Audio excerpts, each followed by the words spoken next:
So, Look at me and say, so, and those are very good questions, and you know, I've had the pleasure of working with Rob and Allison on the Sharon House, and it came out really well. Allison picked out everything, and Rob and I just moved the hell out the way. It came out great. So we'll talk about wholesaling, putting the pieces together. Thank you. So the process.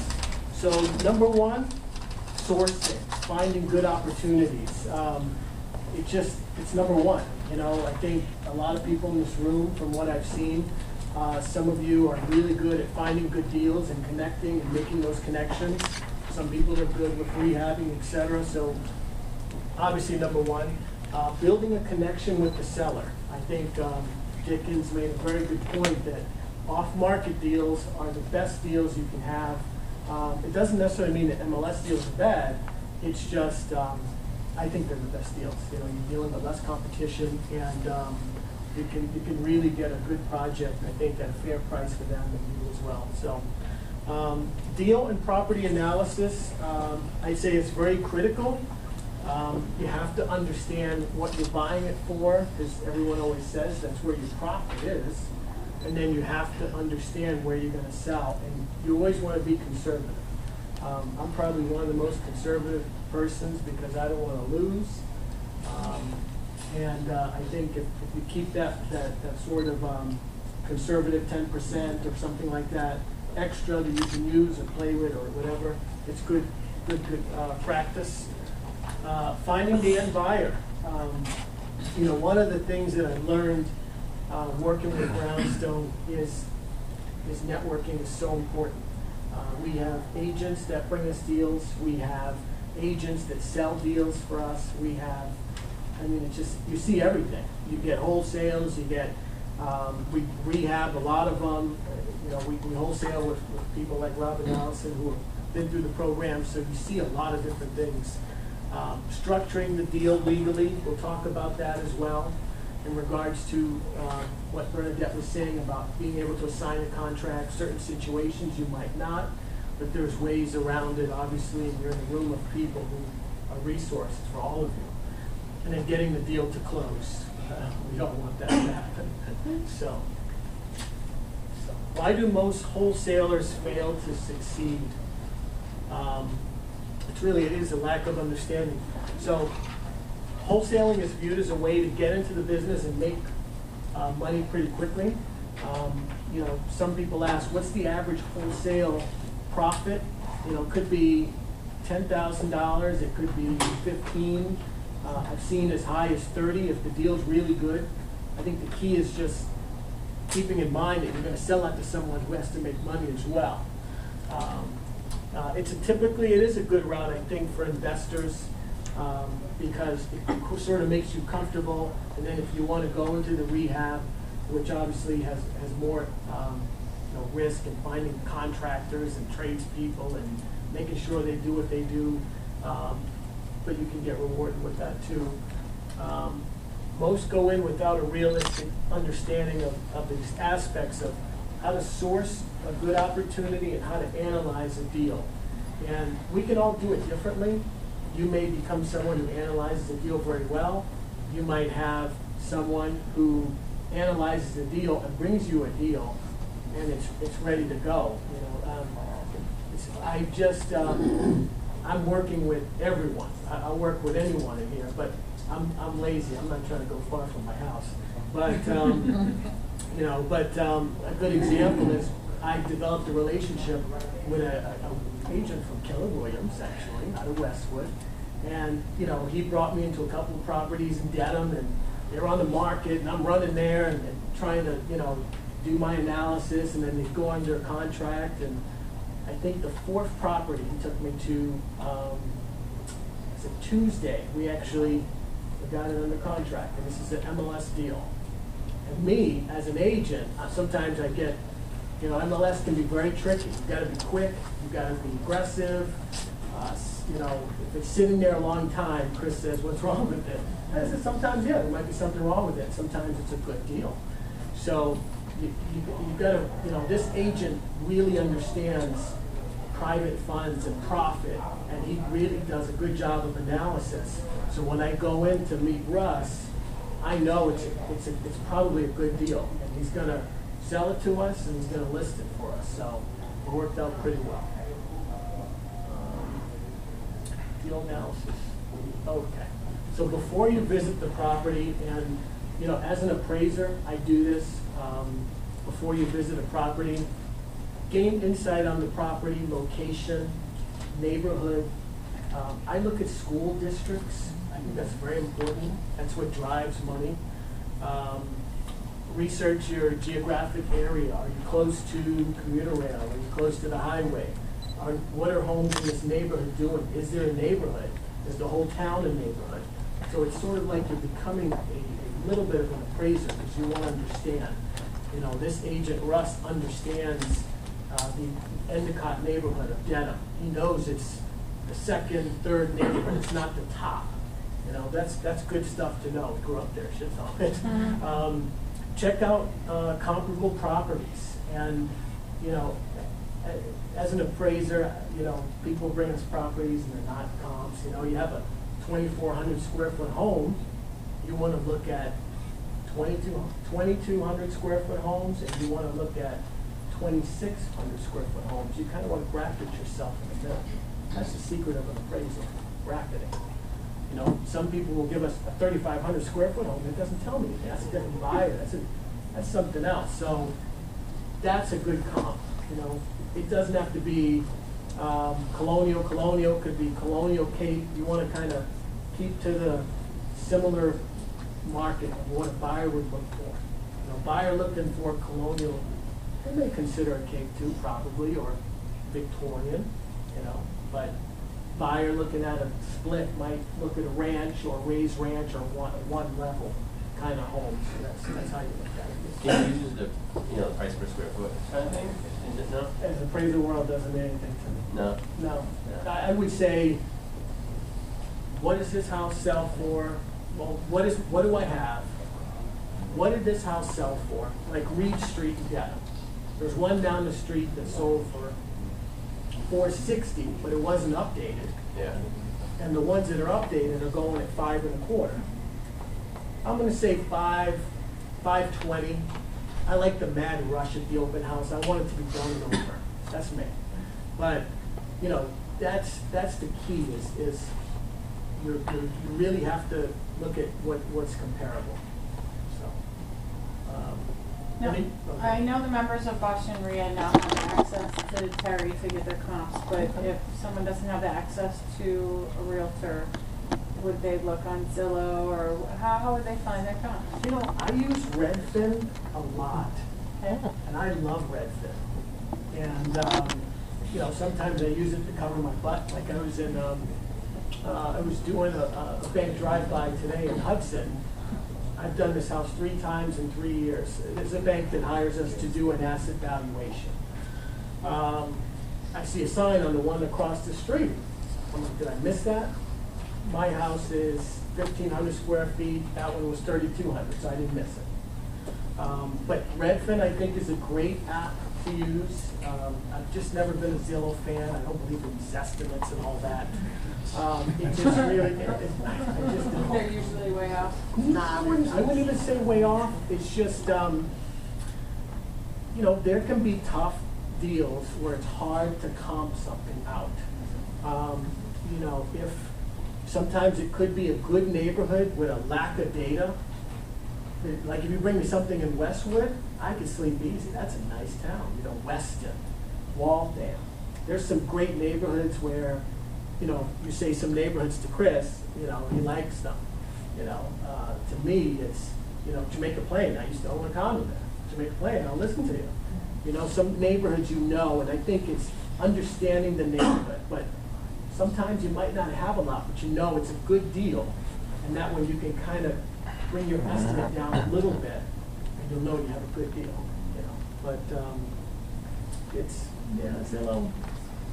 I don't have an issue with it. I just think Redfin's an app that you can tag a property and you can track it as it goes under agreement, price change. I think that's why I like it.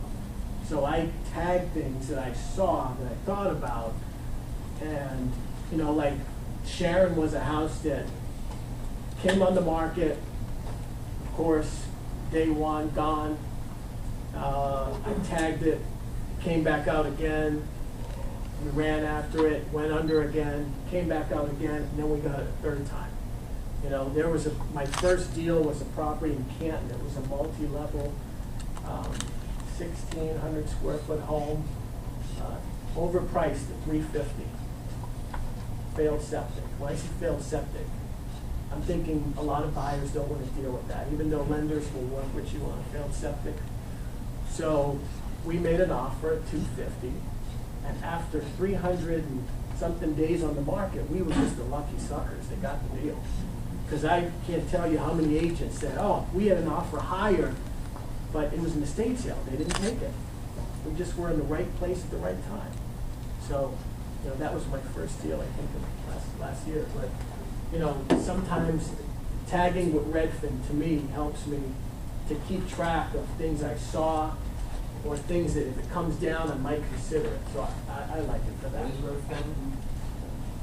Oh, sorry? What is Redfin? Redfin, it's a website.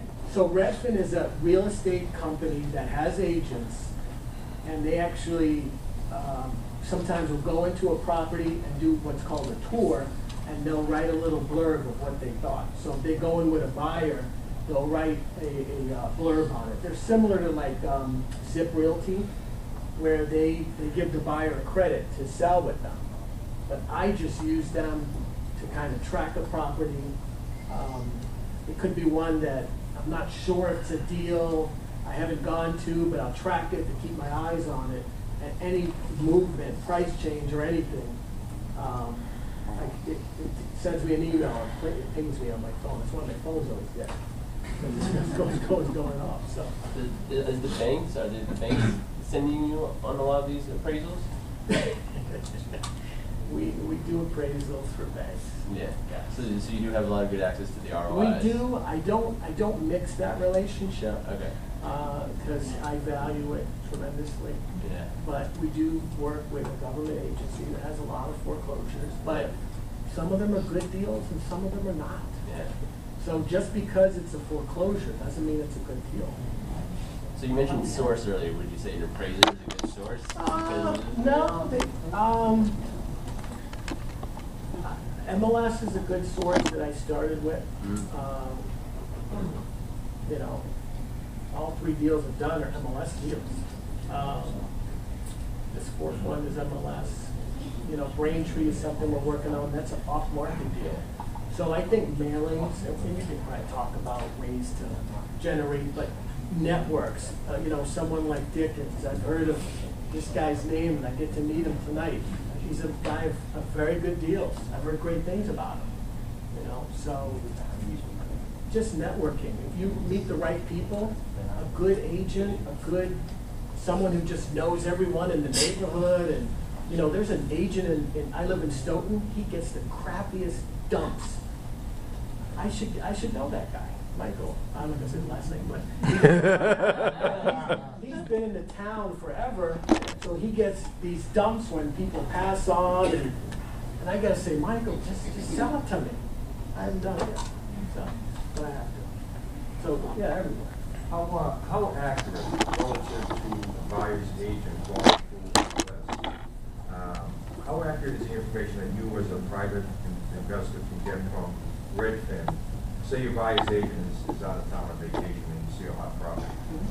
So you call the listing agent and you want to put an offer, you want an educated comp analysis.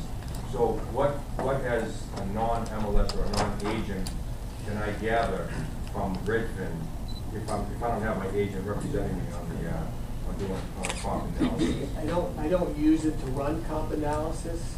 Okay. But I know that it has recently sold section. Right. But you have to know, again, what square footage am I looking Sure. at, how close is it? You know, we usually look at, And I know you said Zillow. No, I don't want to bag on comes down, but Zillow. actually, they do give you, just when it's sold and the square footage and Yeah. bathrooms and baths, so it is accurate in that regard. It is, Redfin is MLS. Okay. That's basically branded Redfin. That's basically what it is. So all that information from MLS, and, you know, so if it's on MLS where it's supposed to be accurate per the listing agent, it's the same Right. information. Okay. You can also get CMAs from Redfin. Sorry? You can get CMAs from Redfin. Yeah. Okay, thank you.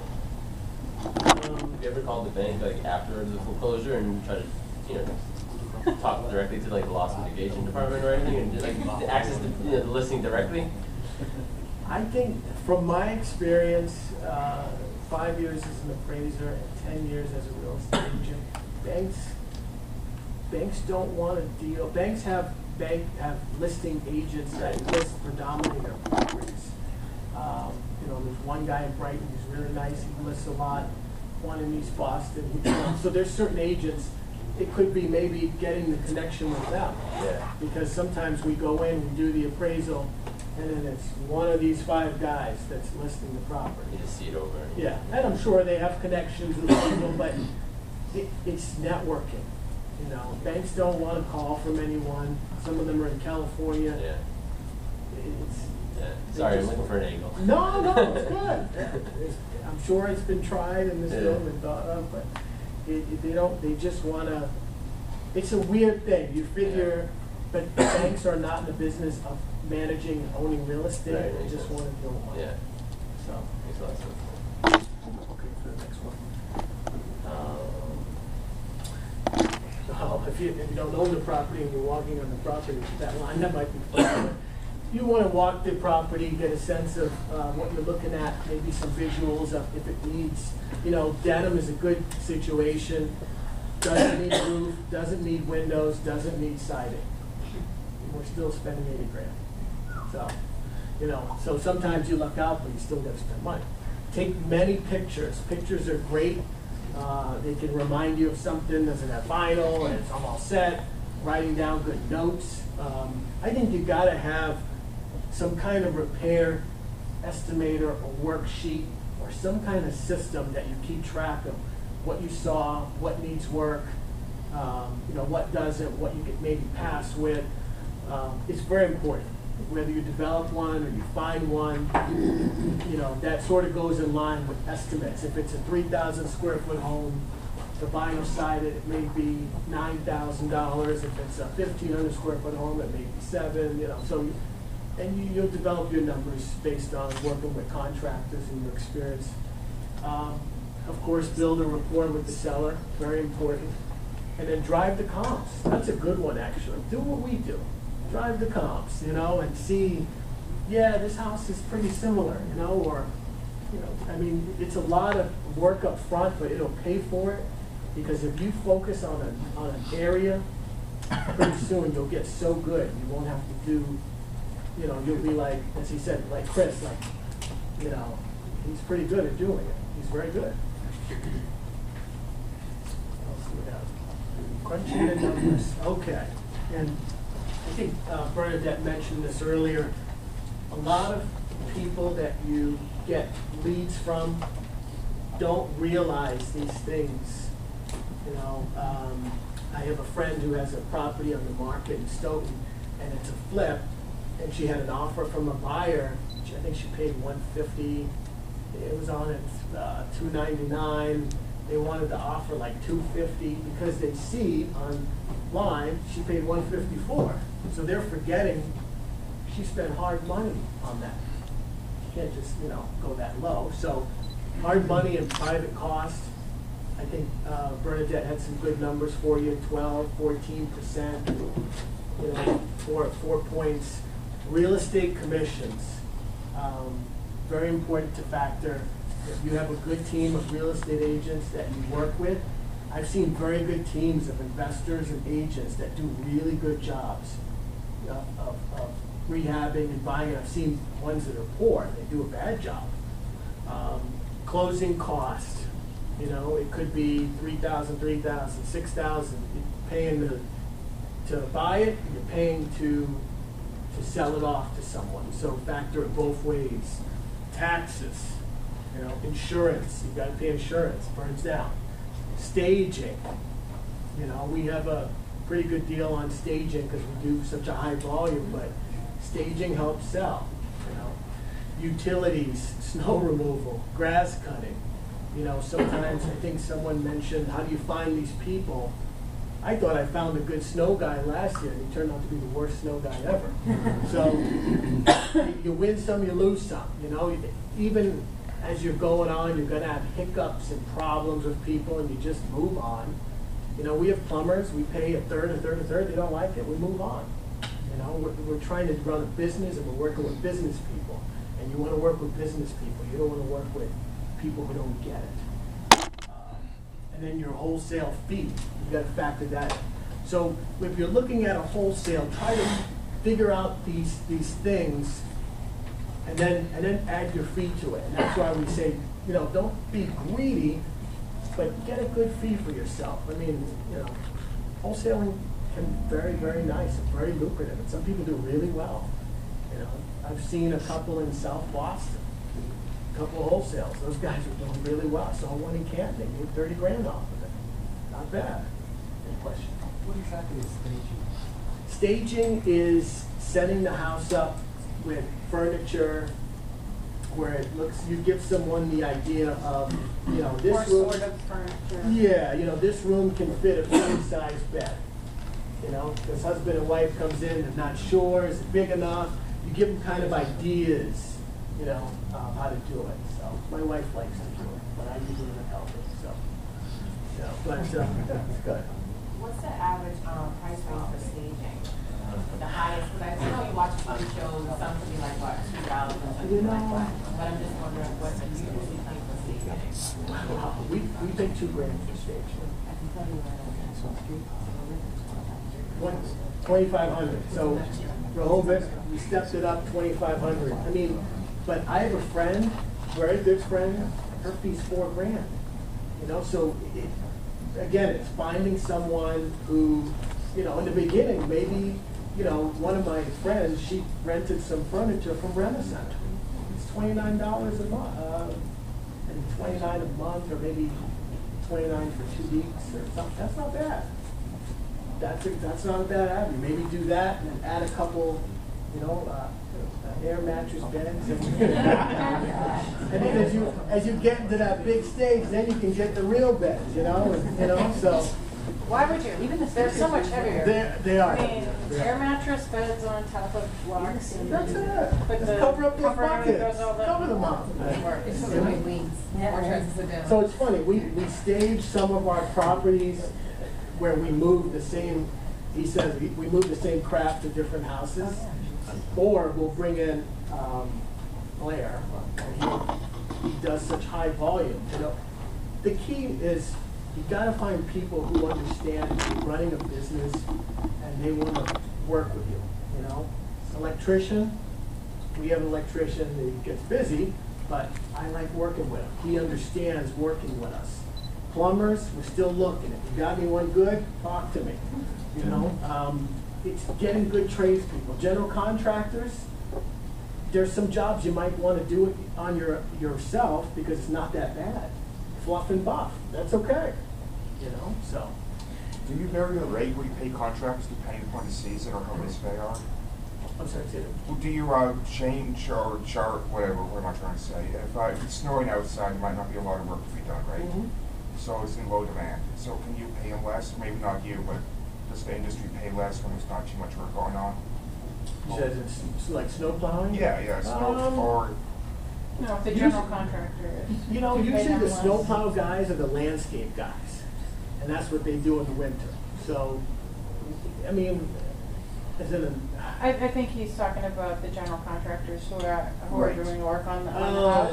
oh. Can you pay them less when the demand for their services is when it's I high? think you know, Chris is very, Chris has a lot of volume, so there's, I'd say one general contractor I've worked with on 2 homes in Sharon and Canton, and he gets it, he's pretty reasonable.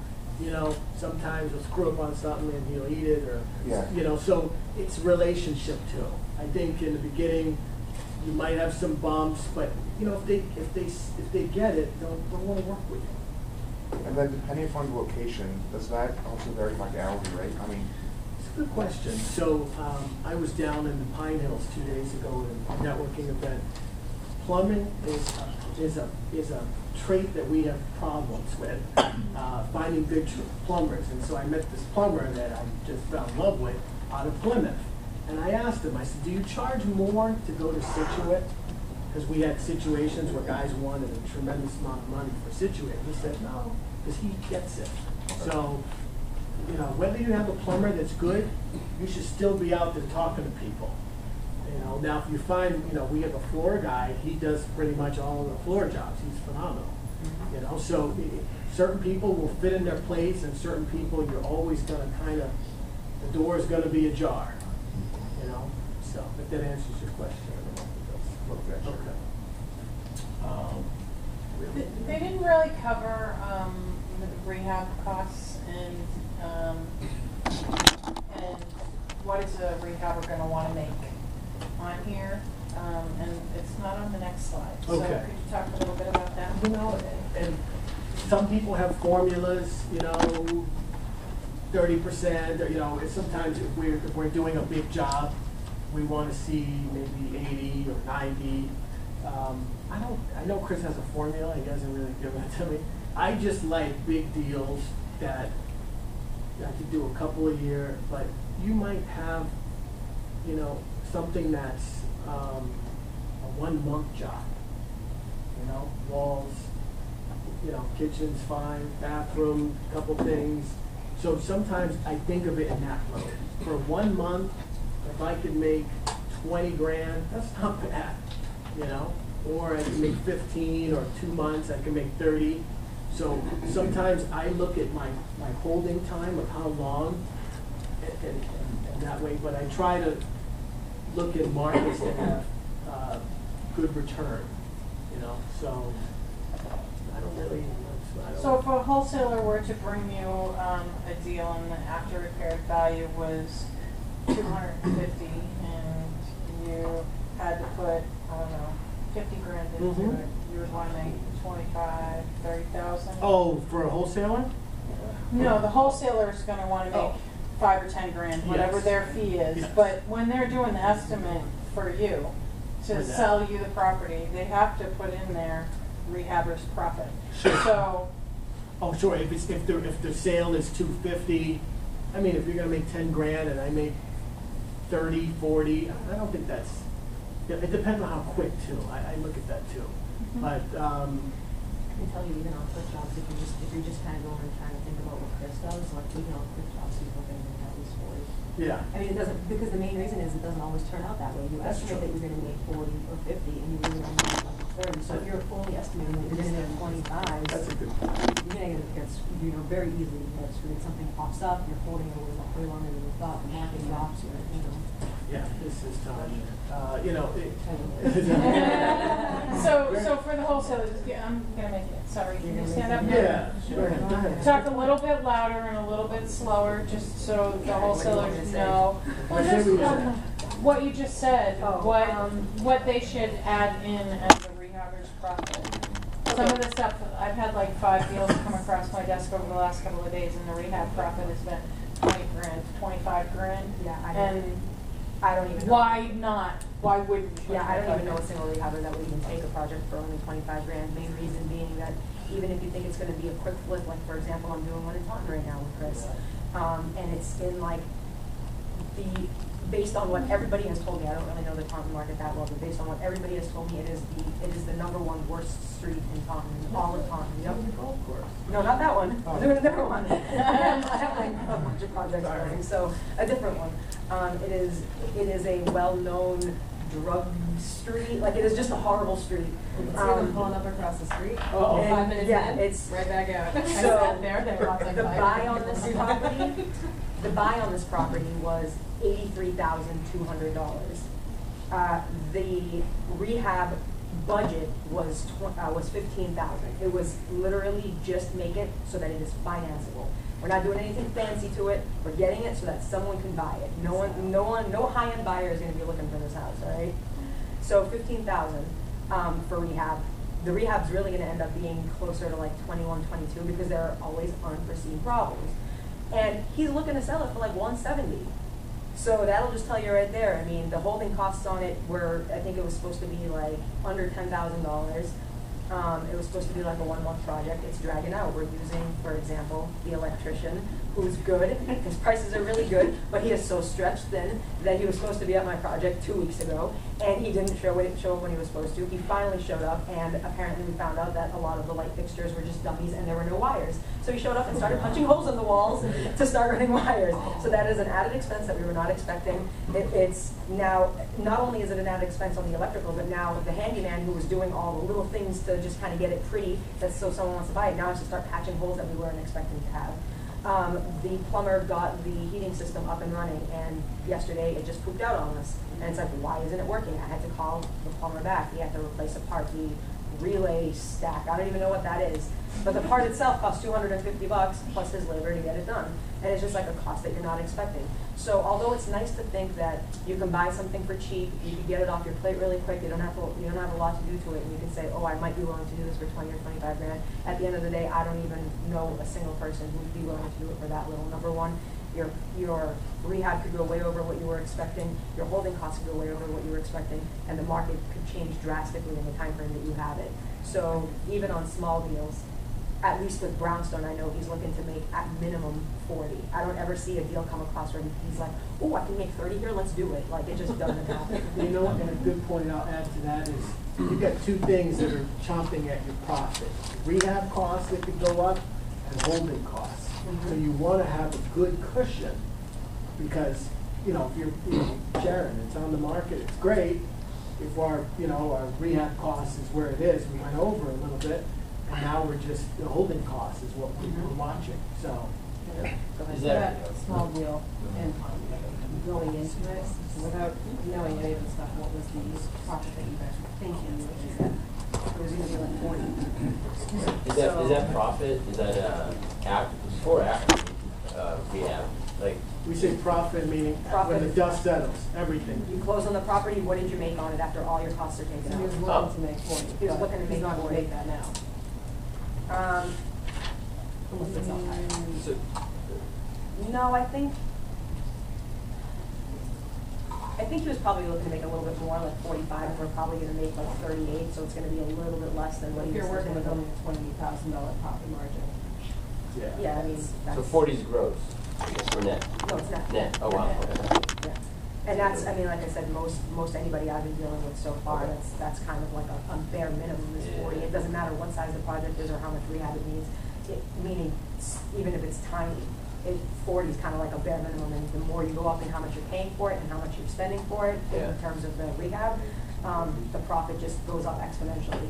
I mean, some projects, there's one project that I'm looking at, it's a condo conversion in Boston, and I'm looking to make over 200,000 on it.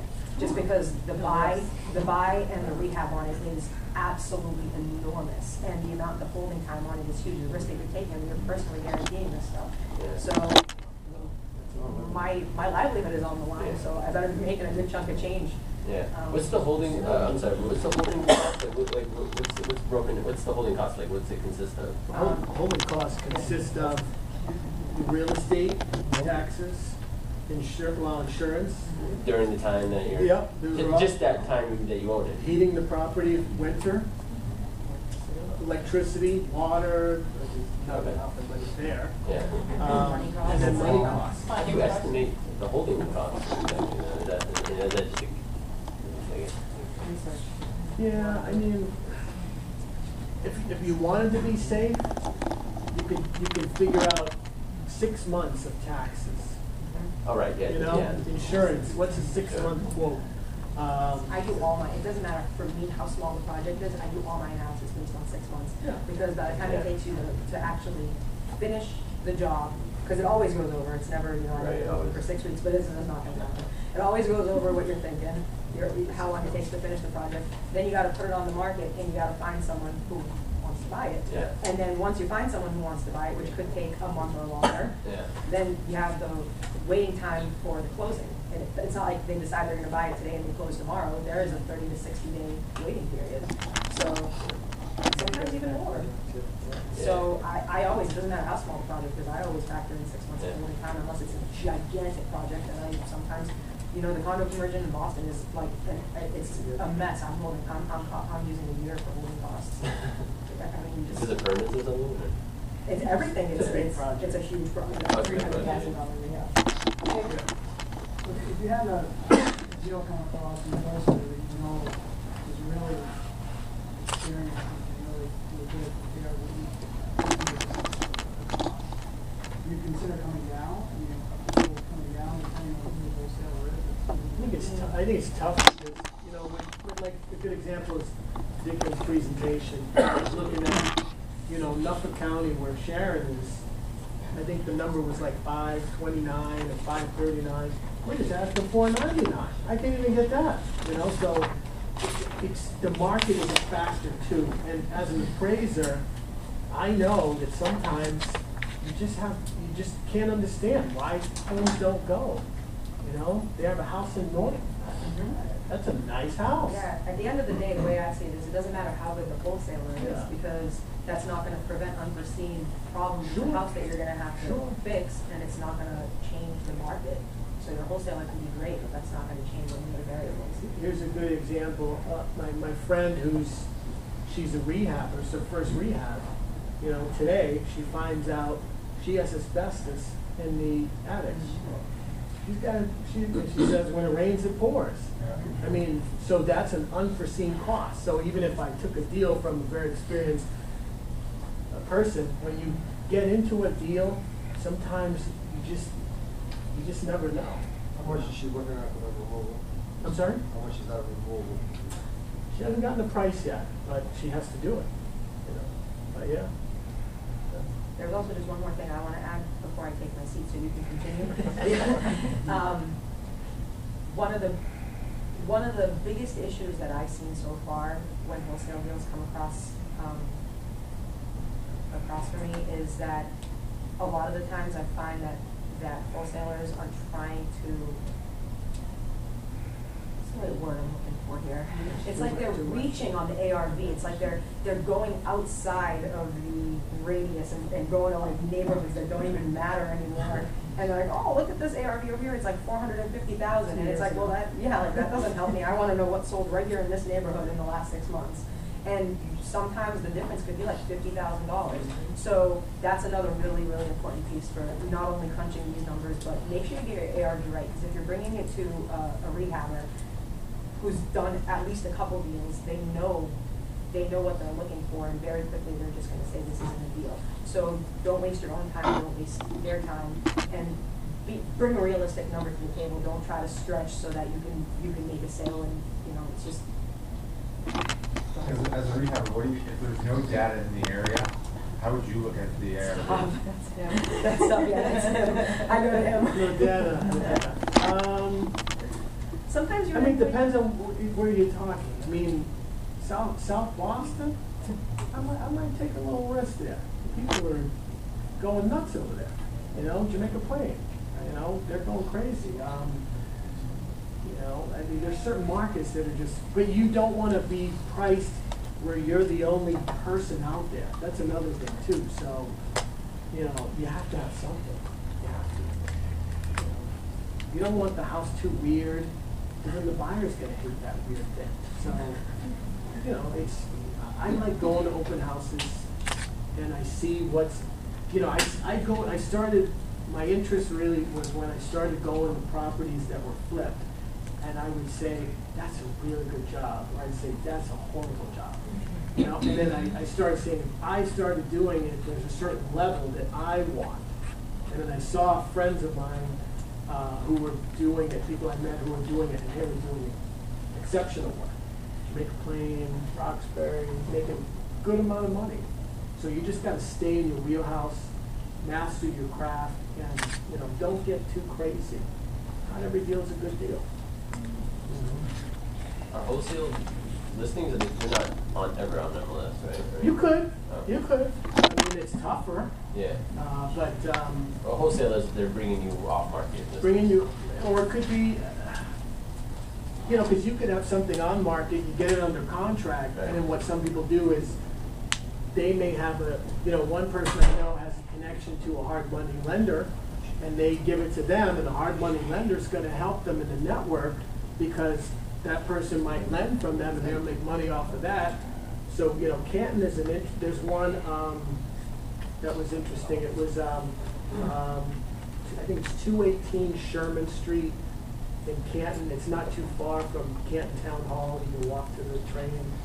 That was a wholesale deal, where I think that was like, they made 20 or 30, and then the guys who bought it financed it from the hard money guys who said, hey, this might be a good deal for you, because they knew these guys like to rehab, and the guy made $150,000. It was a year project, it was longer, of course, he had a ridiculous list price on there, of course. Mm-hmm. But then he brought it down, and there you go. So networking, you know, using your network of people, good things happen with that. So the person who funds you might know someone who's good at rehab, you know, maybe Brownstone or someone who will take it and buy it from you.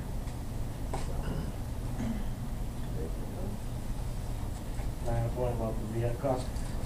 So Bernadette's question about estimating rehab costs, this is something I've been talking to a few wholesalers lately. I've found if you're a wholesaler, just ask rehabbers what their costs are. I've got a spreadsheet that I use that's constantly in flux of the cost that we pay for certain things. What does it cost if you want to replace a window? For me personally, I don't know about the other rehabbers. I don't think that's a trade secret.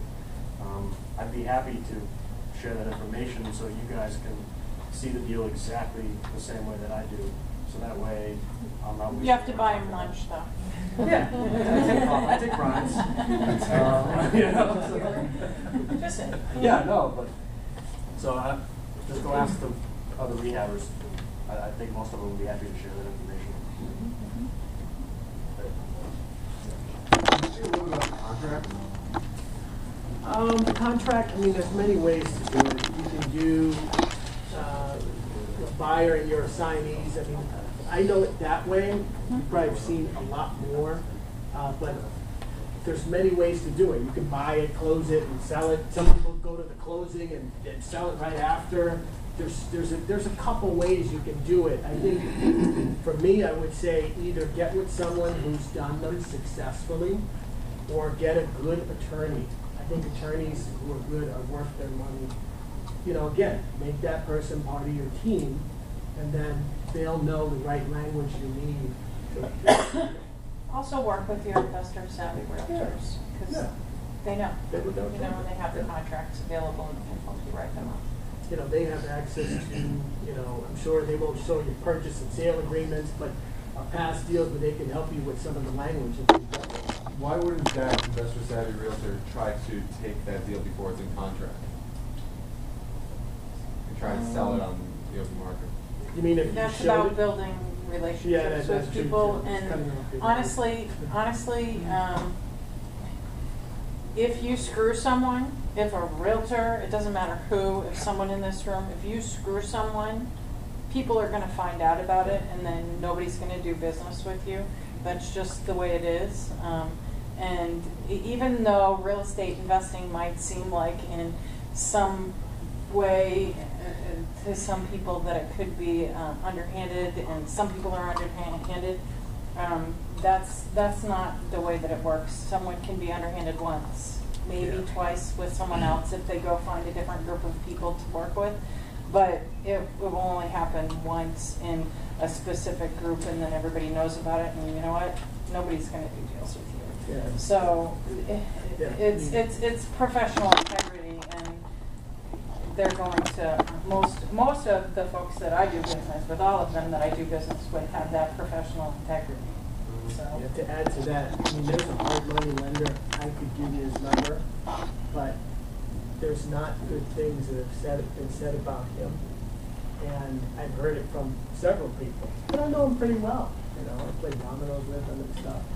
So, I mean, you know, he shouldn't beat me in poker, but, you know, but that's what Bernadette said is, you know, people say, oh, yeah, not him, you know, and then he could be doing a lot of deals.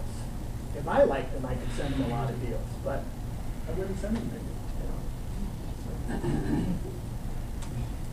Any other questions? Are a lot of wholesale deals funded usually through hard money, or is it usually through like banks and stuff? Or?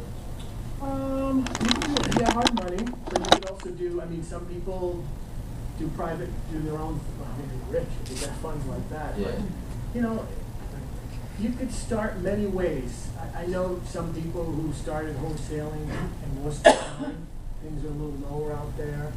So you could do it that way, or you might do a real estate trust with a couple of people and do it that way.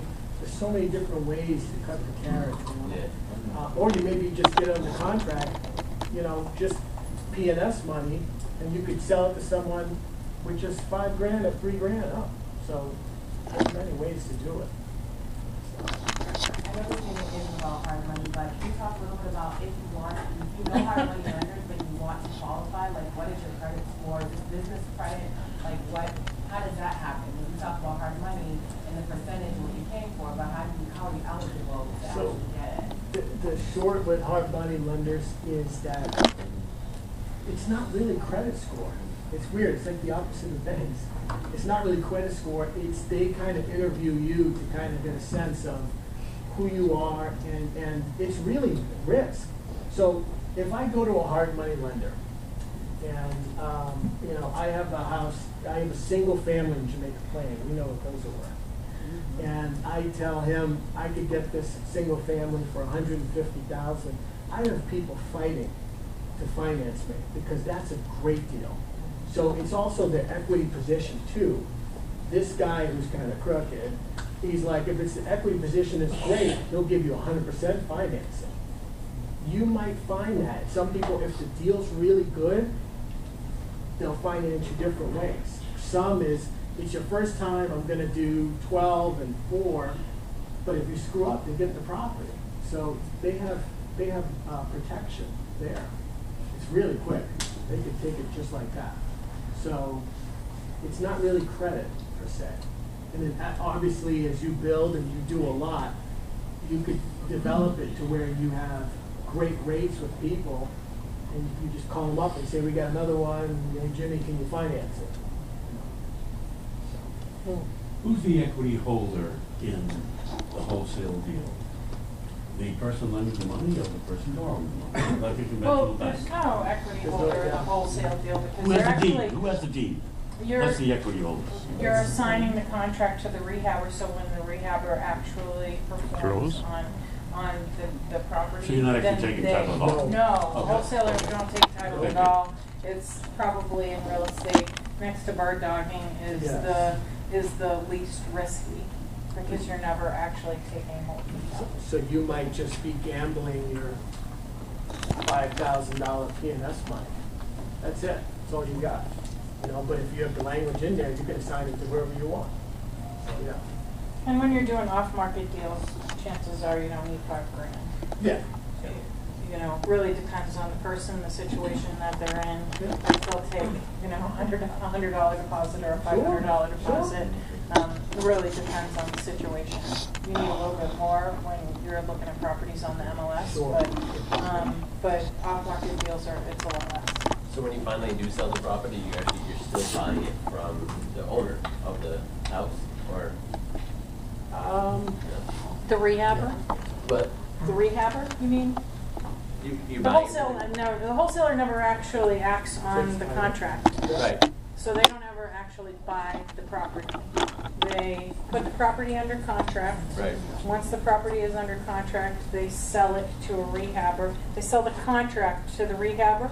The rehabber closes on the property. The rehabber goes on property. So the rehabber, like you or Would whatever. would probably pay them at closing their fee.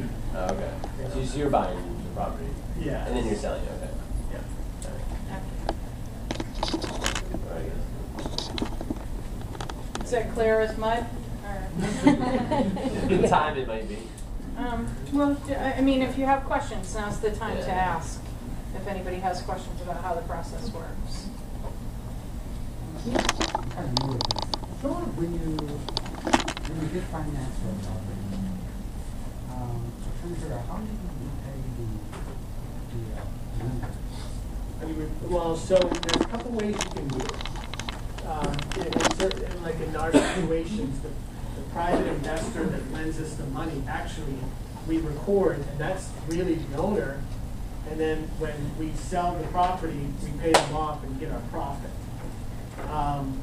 You can, it's probably the main way. When you're doing hard money lending, usually that's where they are. It's just like a bank. It's just like Citizens or Santander, but their terms are different. They're not, it's the same way as what Bernadette said. If you're not doing an MLS deal, you don't have to put 5,000 up.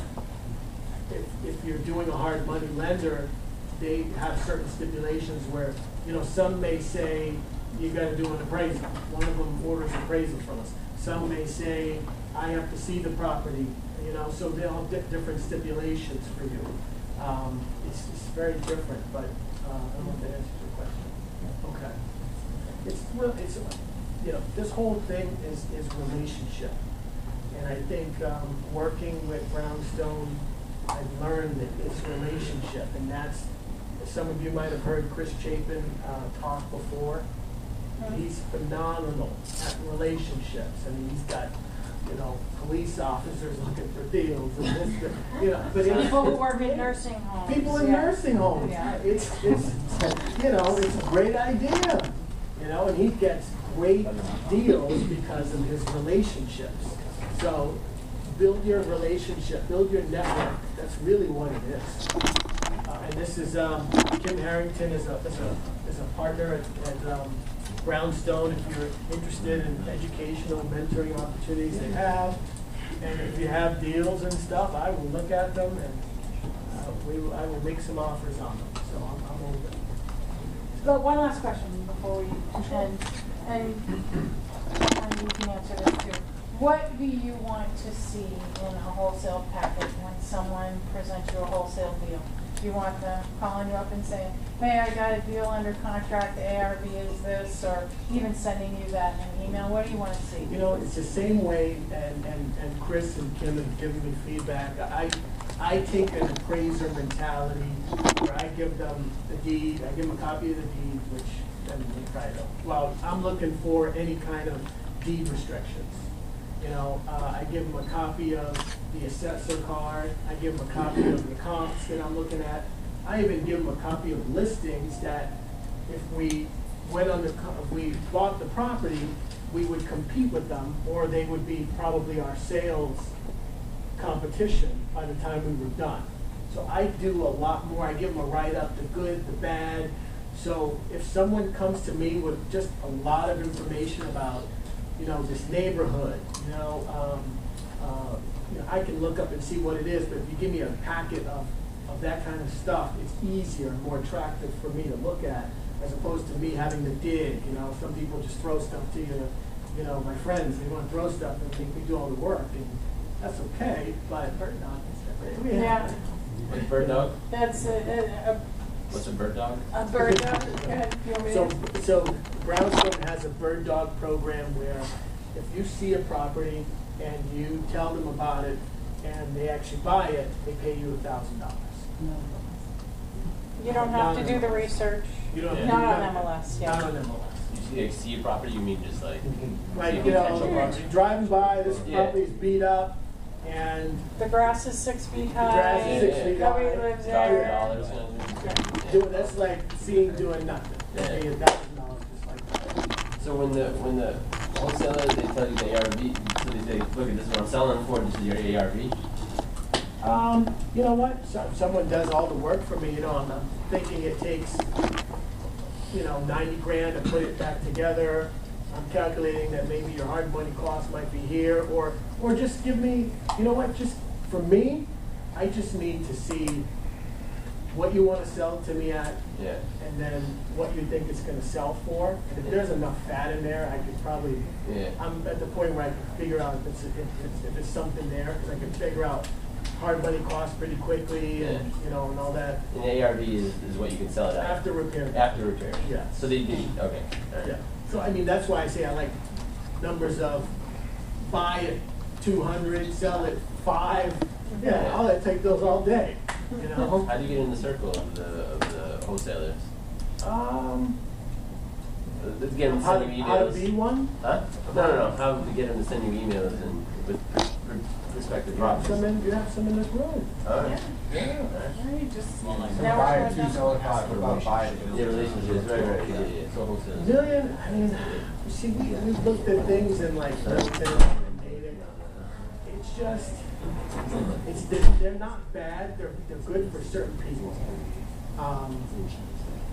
I'm not gonna say they wouldn't do it, it's just you have to have a tremendous amount of profit. And then it depends on what you're doing. Are you adding another, we in Wellesley, you're adding another wing and doing all that, then you get into a lot of uncertainty.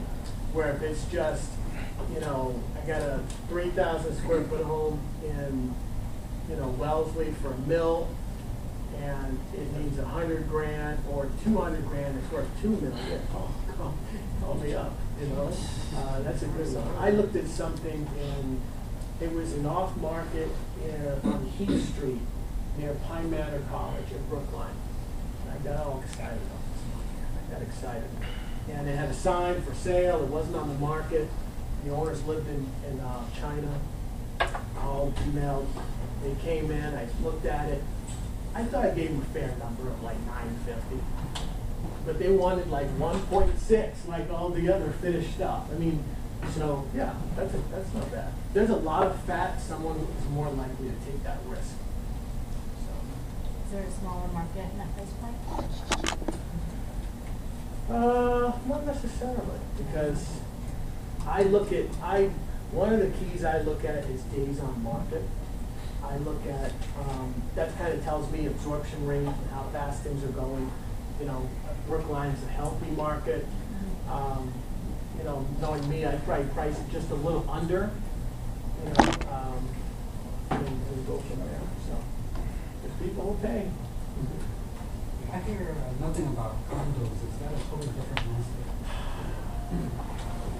I used to own one too, If it's a good deal, it's a good deal.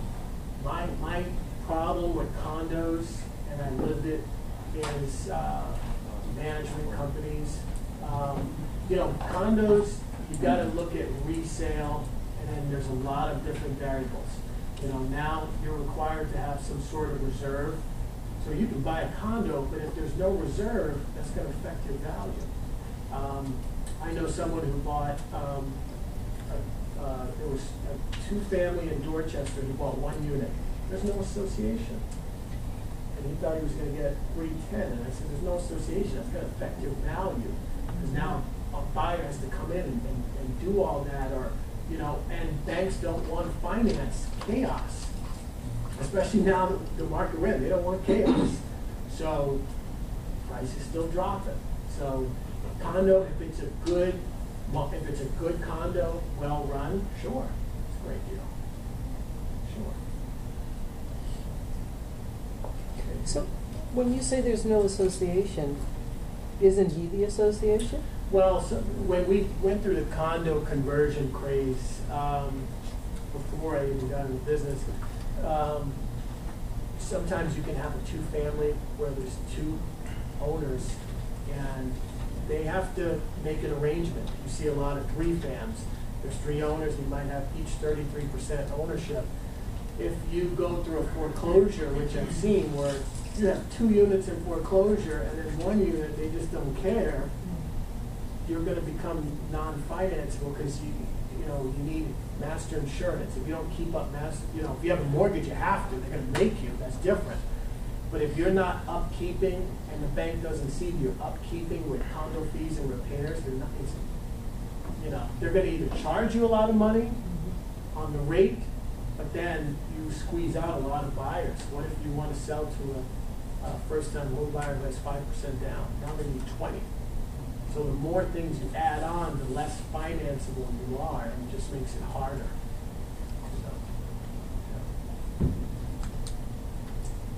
Even if the association hadn't been formed, that's a short answer for you. No, I got it. It's a legal entity. Yeah. Any other questions? No? Well, thank you guys so much.